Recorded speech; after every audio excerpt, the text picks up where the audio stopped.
What's up, guys? Thanks so much for joining me. And on this episode, I'm going to be talking about Meghan Markle. I haven't talked about her in a few months. Honestly, I haven't really been following them too much, and I don't follow them a great deal. But the last time I talked about them, I talked about Meghan Markle and Prince Harry, and they were preparing to leave the royal family. And they are now in the United States. At that time, Meghan Markle was going to be transitioning to Canada. Prince Harry was going to stay in the UK, I guess, to close out some things that he was responsible for doing. And then from there, he would travel to Canada.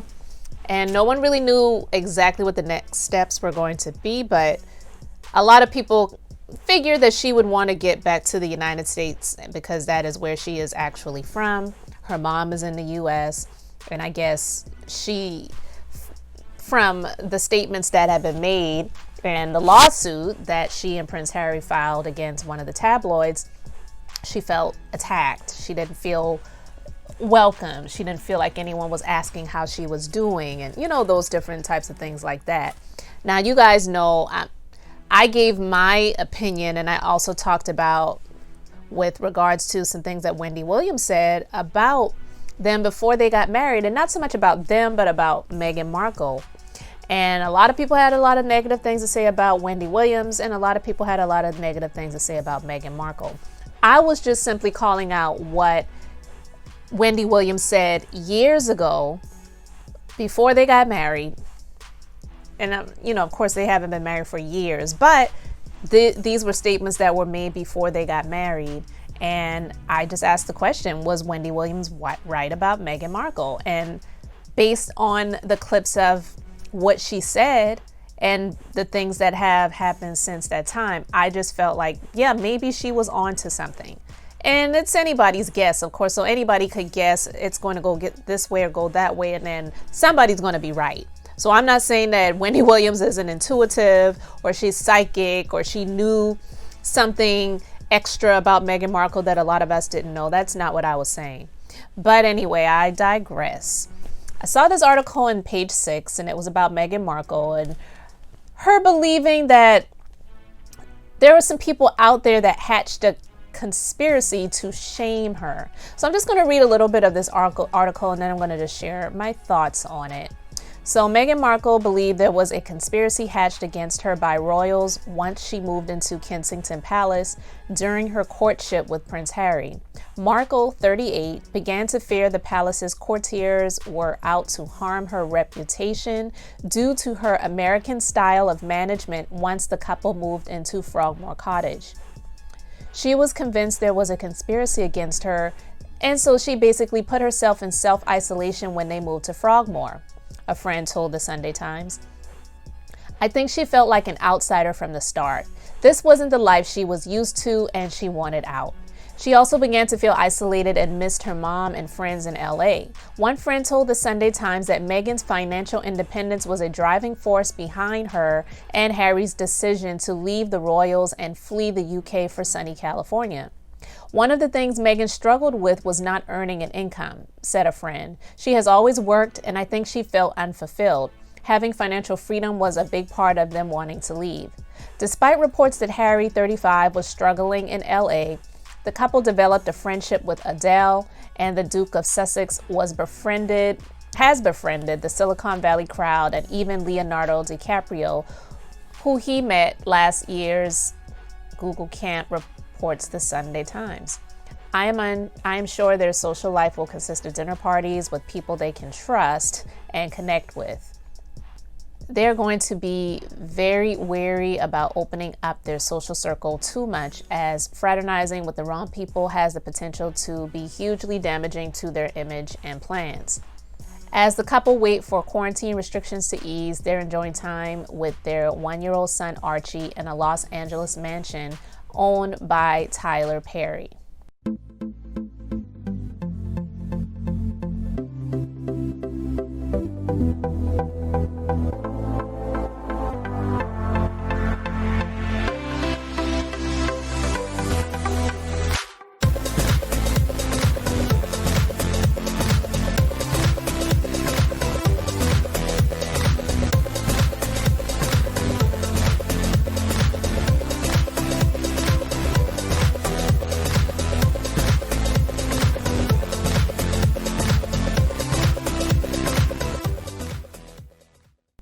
So I was actually going to talk about that too. So I'm going to try to make this as brief as I can in one episode, because I initially was going to talk about them living in Tyler Perry's mansion, and is Prince Harry really happy here in the United States?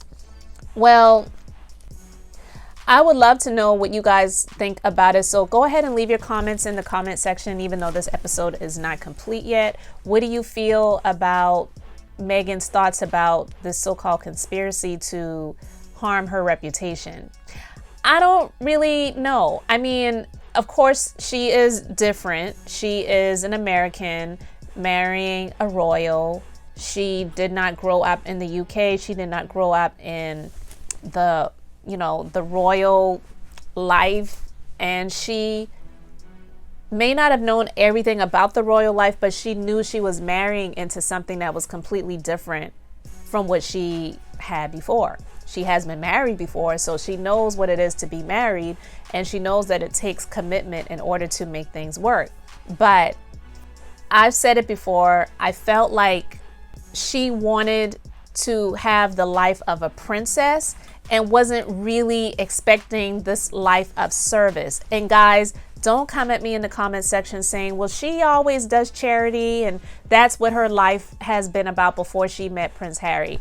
That's different. And I'm sorry, not everybody that does charity is charitable. I'm not saying that she doesn't care about people and that she doesn't care about charity, but a lot of people do charity for different reasons. And she was really not that well known. I didn't know anything about Meghan Markle before she got in with the royal family, before she got in with Prince Harry, and before, they started dating and becoming engaged and got married.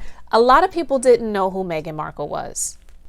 So in my opinion, I do feel that I'm not saying she used Prince Harry and she didn't love him or didn't grow to love him, but she definitely knew that this was a come up for her. She was not friends with Oprah Winfrey and Gayle King before she got in with the royal family. She had Beyonce and Jay-Z, I believe, attended the wedding. Like, was she friends with them before? Absolutely not. This article talks about they've gotten in with and developed friendships with Adele. Okay, so obviously that states she was not friends with Adele before she got with the Duke of Sussex. And it says that the Duke of Sussex has befriended the Silicon Valley crowd and even Leonardo DiCaprio. So these are areas where she is benefiting, and it is a come up for her.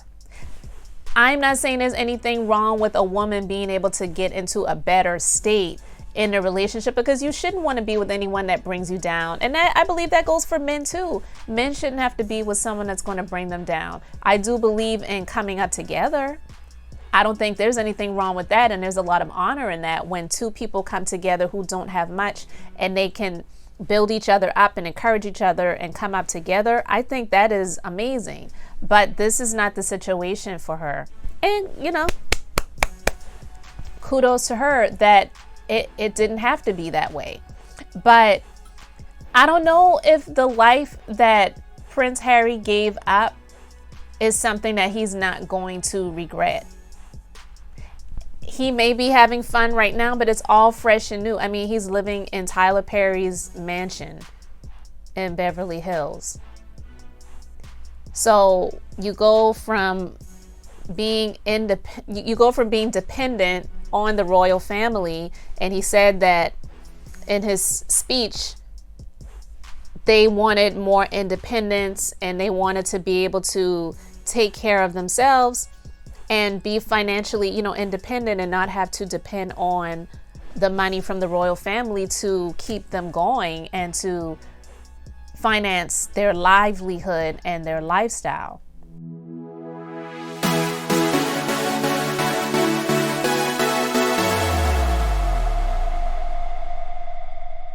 But if they're living in Tyler Perry's mansion right now, I highly doubt that they're renting it out.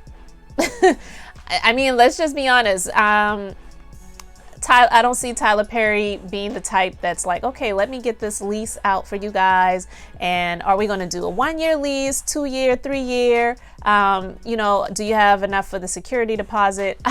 I'm just saying, I don't think it's like that. I believe it's another come up for Meghan being the wife to the now former, I guess, Duke of Sussex. I don't know if he still has that title.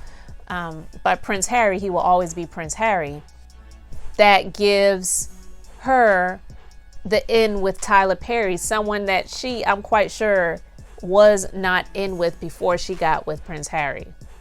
So I don't have any issues with someone being careful about who they associate themselves with and being careful about who they open themselves up to, because it could be a disaster when you already have, been under the spotlight, under the magnifying glass. You're being judged constantly, so you don't really know who to trust. I get that. It makes complete sense. But they're definitely associating themselves with people who are going to help them to come up. So, and they're going to be fine just because of who they already are anyway. Of course they are. That's how they got in to be able to stay in Tyler Perry's mansion while they're waiting for the quarantine restrictions to ease up. But do I feel that the people hatched a plan to destroy her reputation? I don't necessarily think so.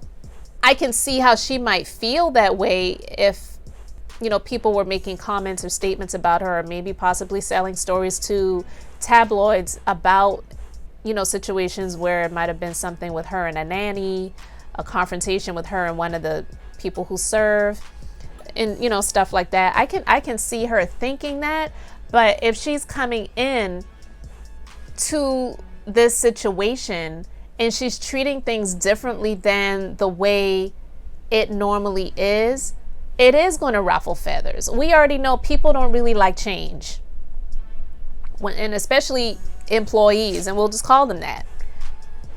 Employees, for the most part, don't really like change. They like the way things were. This is what I was hired to do, how I was hired to do it, and now you're coming in and you're changing things around and you're turning things, in a different direction than I'm used to it being. So it can cause some feathers to be ruffled. It can cause some people to have some resentment or really not even care for her. And that's common. That is common. And for some of those people, she became their boss. And I mean, a lot of people don't like their boss. So I don't really believe that there was a conspiracy to destroy her reputation. I can see that there might have been some differences in how she may speak and how she may handle things versus how they speak and how they handle things. But I don't believe that they were out to destroy her reputation, quote unquote, due to her American style of management.